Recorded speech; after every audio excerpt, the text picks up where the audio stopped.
Okay, I wanted to share with you folks kind of a bit of a struggle I've been having with spur straps. So here's a set that I carved up earlier, lined it with some, I think that's some of that Italian leather that I like for linings and inlaid cushion seats. And so, but what happened was, wound up with some sizing problems with it was just a little bit too short. I was able to buckle it in the last hole, and I just wasn't going to cut it. So I guess I'm not as an experienced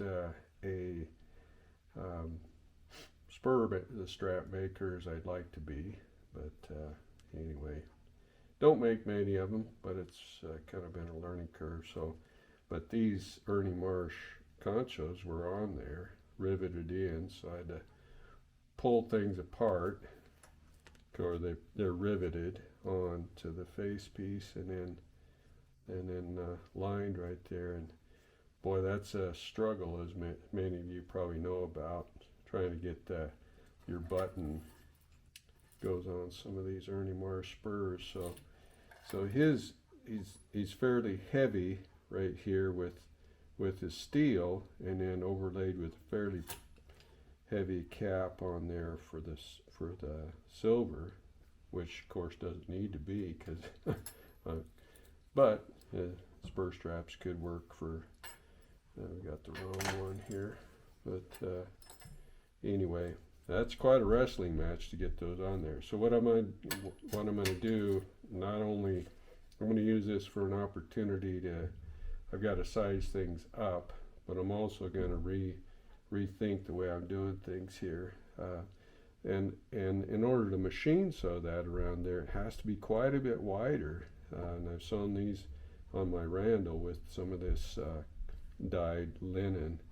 So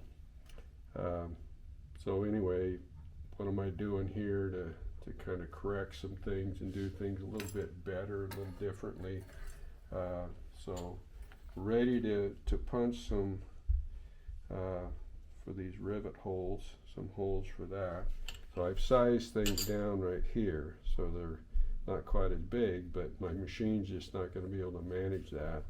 So what I'm going to do is machine sew around here my lining in, and then I'm going to hand sew that around there. The other thing is, you can see here, rather than having a slit right there, I've got a bag punch slot.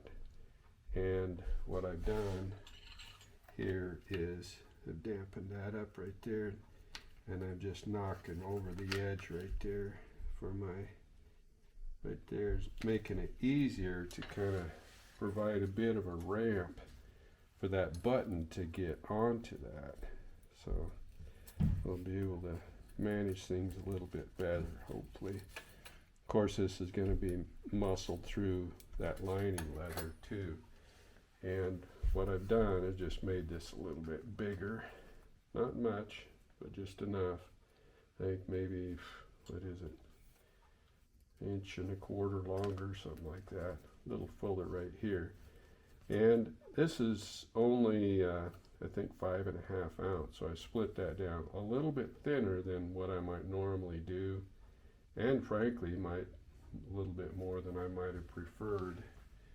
So that's going to mean I'm going to come in here. I've got some bridle leather that's also about 5.5 to give me a net 11 ounce. Well, that's plenty husky. Probably a little heavier than it needs to be. I'm toying with maybe at least with this billet end to split that down, pull that through my splitter to size that down just a little bit, not quite as thick. So anyway, stay tuned. What I'm going to do here is punch these holes, get that riveted on there, these conchos, and then go ahead and line things, and I'll show you the next stage of the process, kind of thinking things through here as I go, try to do some problem solving. Stay tuned.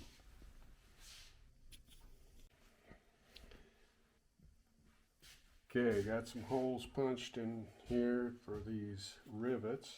Just a regular copper rivet. Oftentimes on these I prefer a split rivet. They seem a little less, these, you better have some thick gauge silver in order to manage setting a burr on a copper rivet like that, which Ernie does here, so it'll be fine. But so anyway, I'm going to set those rivets. You can see where I've lap skived that. Just knocked about 1 ounce off of that. So we'll make that a little easier to render that billet through our buckles on our other side of the spurs. And I'll glue it up to right here. And then I can sew that. And then I fold this back and get things lined up on the hole in the slot to get that punched in there, and then I'll go ahead and glue that in, and then I'll just have to hand sew around there.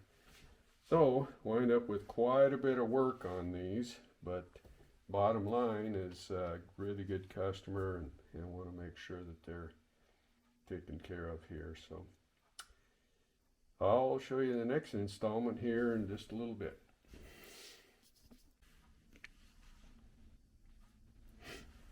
All right, to the next stage here.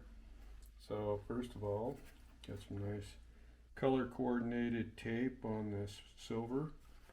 Why am I doing that? So I knew when I got this going that I was going to run, as I mentioned earlier, I've got to run my machine sewing from here around back to here. So this has got to be fastened on, of course, so that we can hide those rivets on the back side, so it's a smooth on the back side. Well, the back edge of my foot on my randle is going to come up onto that silver a little bit, so just put some tape on there to protect that. And it's only going to be about 2, maybe 3 stitches at the most right there. So a way to protect that silver right on that edge right there. So otherwise, what have I got going? What I need to do here, is so like I mentioned, I've only glued this from here around, leaving this open. And I can just make a mark right there where my hole is going to be right there. I'll punch my hole with a spring punch here, and then punch that slot, come in right on my edge right here and punch that slot right there, and then I'll be able to glue that down, including up into that, try to get good contact. Oh, and another thing I did, you can see what I've done here is, I think I demonstrated earlier, I took a French edger and knocked that off a little bit there. I did with this scalpel right in there, and poked myself in the end of my thumb while I was at it. So you can see how things are working with those rivets. Try to get those as smooth as possible. But this this good, fairly thick 5.5 ounce bridle leather should be okay. So after I sew this around there, then I'll come in and I'm going to have to hand sew that, because even with my modified foot on my randle, I'm still not, I'll double check it, but I don't think I'm going to be able to get that close on that. So anyway, away we go. Stay tuned, we'll see where this all goes. Hopefully it'll work out this time.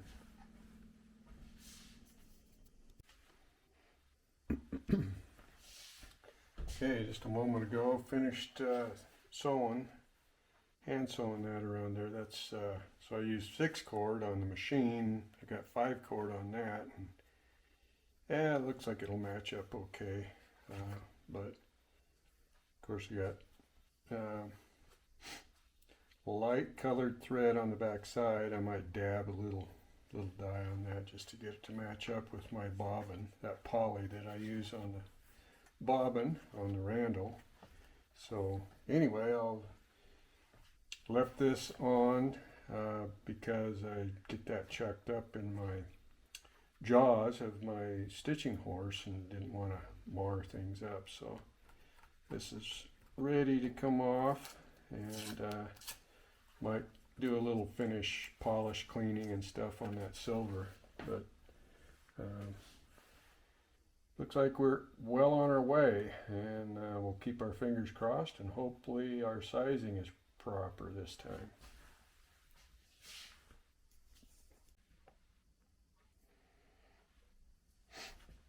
Yeah, I wanted to show you how we were able to muscle these on here. Got that side on, that'd be the right foot. So let's see what we can do on this left foot. And as I think I'd shown earlier, rather than a slit, I put a slot in there and then knocked a bevel off of both the lining and the face piece to create a little bit of a ramp right there, both sides right there. So what I did was try to lift that out with my awl, so I can, it wants to kind of cave in a little bit into that dome of that concho. So can lift one side of that, maybe even a little higher than the other. Open that up. Oh, it's going on like this. So let's get these chains, really complicate things. Actually, let's open this other side up.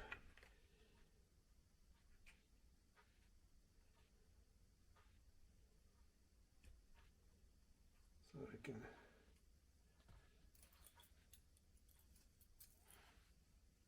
get in there. Not sure if you can see what's going on. I'll get things started here, and then so already I'm well on my way. You can probably see what's going on right there. So I've got this chain bracket, whatever, swinging piece right there, kind of back out of the way. It gives me more room right there, and then see if I can